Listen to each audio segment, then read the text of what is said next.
main focus point today is about how the Fed is worried about the jobs market, and there are three major red flags that investors should be caring about. Number one is really around the hiring data that came out recently. There's a lot of headwinds, we know that. And on average, over the past 3 months, there's only been about net 35,000 jobs created. That compares to last year, 168,000 jobs were created each month. So that's number one, that sharp slowdown. And number two is long-term unemployed is now up considerably. Long-term job seekers are those that are considered unemployed for 27 weeks or longer. In July, that was about 1.8 million Americans that were unemployed for longer than 27 weeks. That was up 64% from 3 years ago and 20% from 1 year ago. So it shows you hiring has slowed. Firings have not. Firings have not slowed dramatically, but hirings have slowed considerably. And then you look at young workers. And this is probably the most troubling because it's so important for those that exit college, especially if you have a lot of debt, to get a job and to start building real world experience. And unfortunately, that's not happening in a big way right now. If you look at younger workers as a percentage of the total unemployed, most of last year in 2023, it hung around between 9 and 10% of the unemployed population. Right now, it's about 13.5%. Think about that. It was pretty stable for a couple of years. Like I said, 8, 9, 10%, been an uptrend since 2022, but it was relatively stable. Like I said, up until June. And then it skyrocketed. So young workers are seeing limited new entry position opportunities.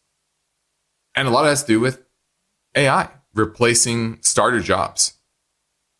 So I think this is the beginning of the broader worry over AI's impact on the labor market. Put simply, white collar jobs, white collar companies can do more with less. And when companies can do that, they will. And they are in a big, big way. So I think that's the big takeaway here is one of the big reasons for the lack of hiring is AI. Another is labor supply, which we'll get to a little bit later. But understand that this is a good example about not everything in the world is black or white. There are, I would say everything in the world is not black and white, right? It has shades of gray, and there are multiple factors that go into it.